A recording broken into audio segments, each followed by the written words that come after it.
seem like the type to love 'em, leave 'em, and disappear right after the song. So give me the night to show you, hold you, don't leave me out here dancing alone. Halo, selamat menonton, selamat bergabung.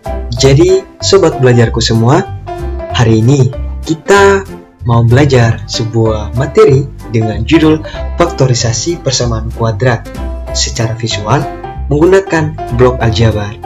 Materinya ini terlebih buat kelas 9 SMP. Oke, mari kita mulai.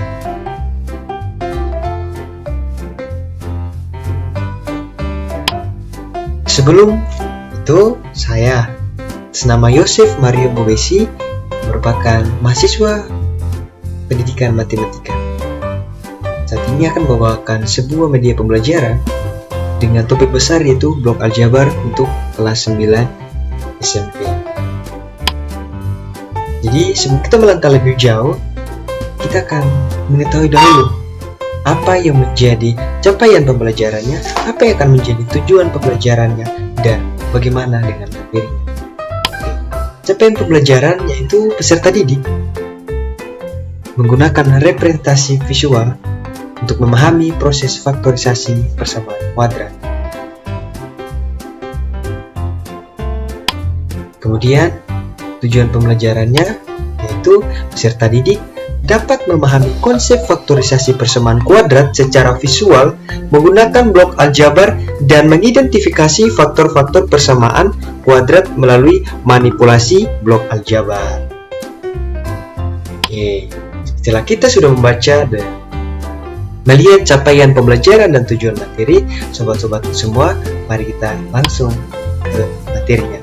Jadi dibagi atas dua bagian. Yang pertama itu kita mengenal dulu faktorisasi persamaan kuadrat. Kemudian baru kita mengidentifikasi faktor persamaan kuadrat dengan menggunakan blok aljabar. Oke, yang pertama mengenal faktorisasi dahulu.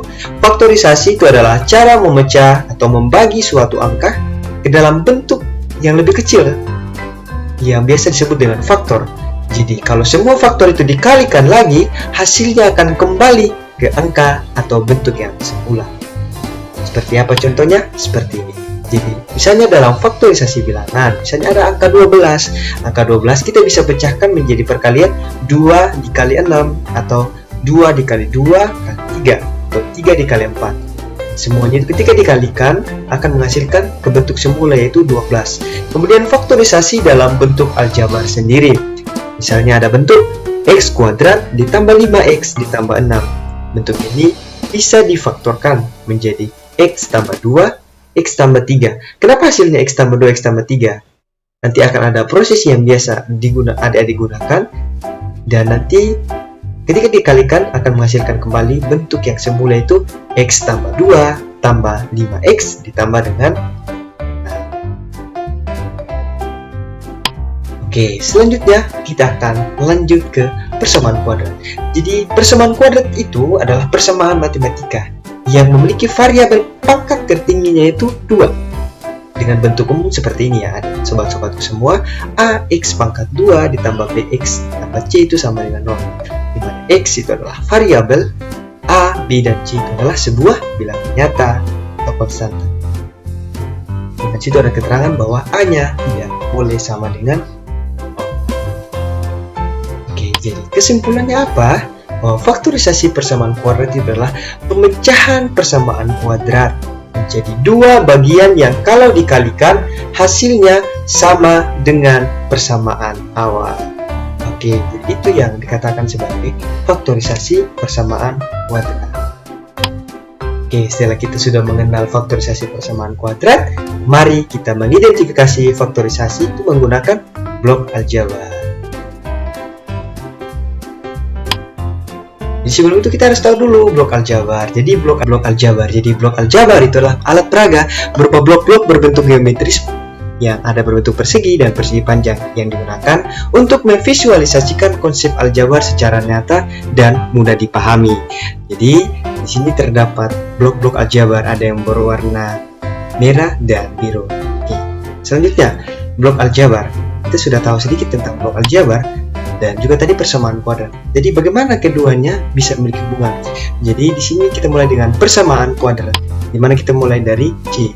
C adalah sebuah konstanta yang akan C ini adalah sebuah konstanta. Nanti C ini akan diwakili oleh blok aljabar berbentuk persegi. Dan berbentuk persegi ini ada dua ya, ada yang berwarna biru dan ada yang berwarna merah, memiliki makna yang berbeda. Kalau berwarna merah artinya menandakan konstanta itu negatif, dan kalau berwarna biru menandakan konstanta itu positif. Dan di sini memiliki luas itu 1 kali 1 seperti yang berikut adalah Bx, dimana ini yang mewakili blok ini akan mewakili koefisien dari Bx. Jadi seberapa banyaknya Bx akan ditentukan oleh koefisien yang berbentuk atau ditentukan oleh persegi panjang. Jadi persegi panjang itu mewakili B. Jadi seperti ini. Jadi ada yang berwarna merah yang menandakan bahwa B-nya negatif, kalau berwarna biru yang menandakan B-nya itu positif. Seperti ini. Jadi ketika persegi panjangnya ada 1, artinya B-nya itu 1. Kalau persegi panjangnya ada 2, artinya B-nya ada 2. Dan kalau persegi panjangnya ada 3, berarti B-nya ada sebanyak 3.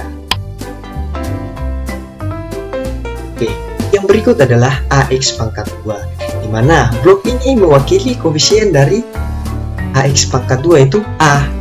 Jadi A itu akan diwakilkan oleh sebuah persegi besar berukuran besar, berukuran X kali X atau X kuadrat.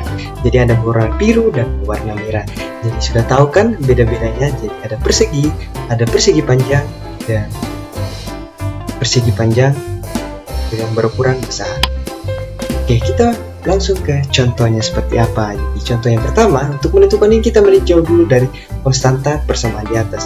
Dari persamaan di atas konstantanya itu adalah 6. Jadi kita mulai dari 6. Dimana 6 akan memiliki bentuk seperti ini, akan diwakilkan oleh blok-blok persegi sebanyak 6 bagian dan berwarna biru yang menandakan bahwa konstantanya itu positif. Kemudian kita akan menyusun kemungkinan blok persegi yang proporsional. Jadi seperti ini, jadi ada di bagian A itu ada beberapa bentuk. Seperti A ini memiliki jumlah baris sebanyak 2 dan kolomnya sebanyak 3. Kemudian di bagian B memiliki kolom sebanyak 1 dan baris sebanyak 6, dan C kolomnya sebanyak 2 dan barisnya sebanyak 3. Jadi di sini penting, kita harus menyusun dahulu posisi blok perseginya bagaimana.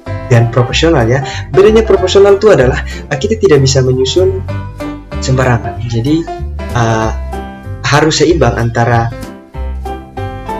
kolom dan perseginya, kayak seperti yang ada di slide ini.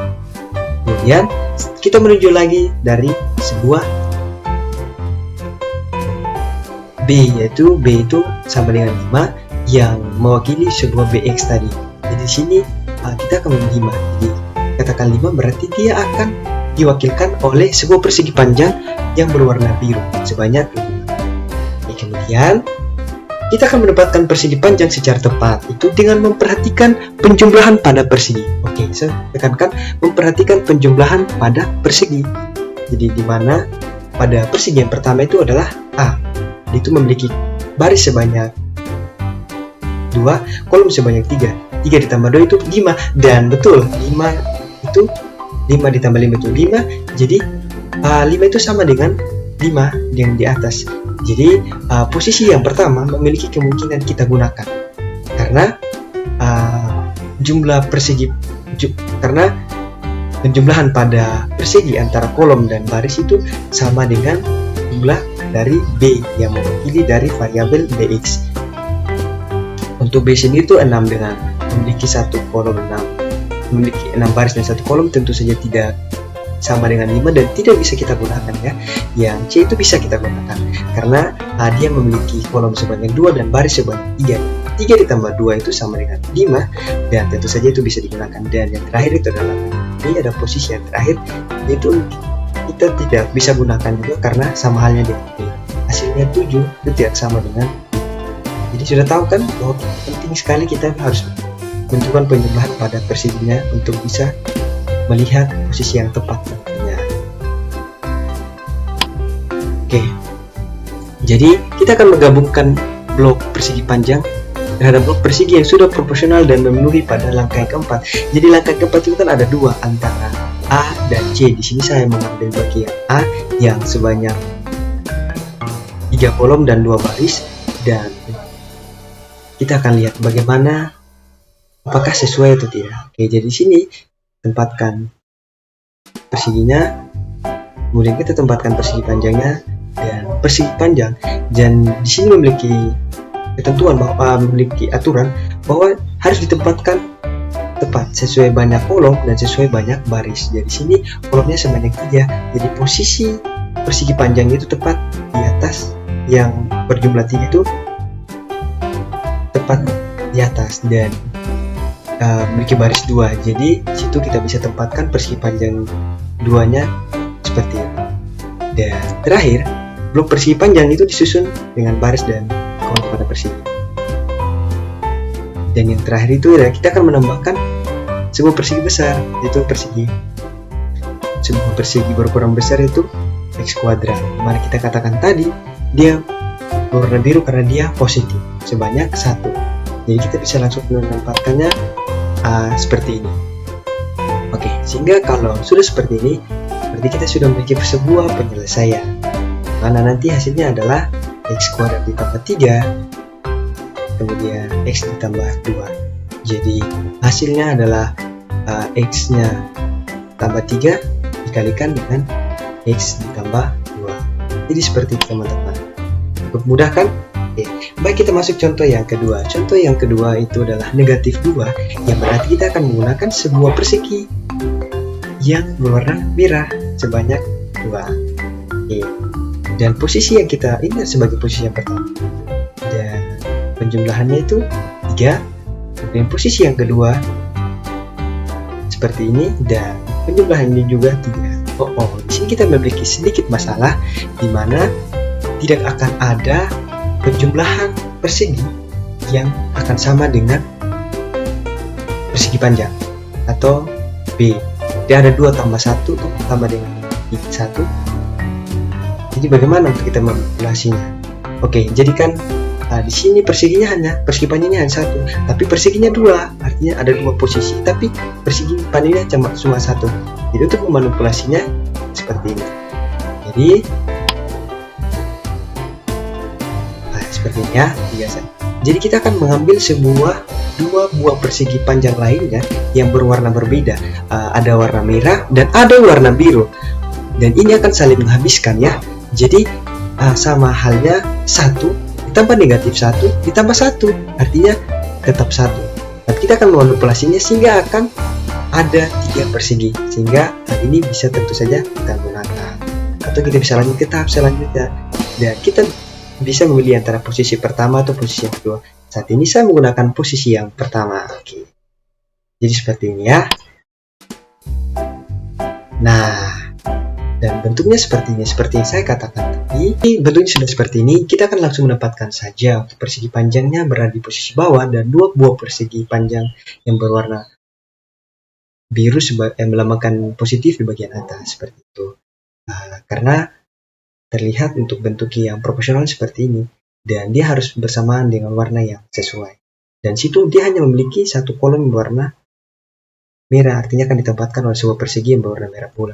Dan berikutnya akan langsung ditambahkan oleh sebuah persegi yang berwarna biru sebanyak 1. Oke, jadi hasil seperti ini, dan kesimpulannya adalah hasilnya akan menghasilkan X tambah 2 dikalikan X dikurang 2, dimana ketika X tambah 2 dikalikan dengan X kurang 2 akan menghasilkan bentuk X pangkat 2 ditambah X kurang 2 itu sama dengan 0. Jadi sekian pembelajaran kita. Jadi semoga pembelajaran ini bisa bermanfaat dan Anda bisa menggunakannya ini sebagai pemahaman konsep yang cukup memudahkan kita untuk mempelajari materi-materi yang lebih sulit ke depannya. Jadi sekian pembelajaran kita hari ini, semoga video ini bisa bermanfaat. Sekian dan terima kasih. Sampai jumpa di kesempatan berikutnya.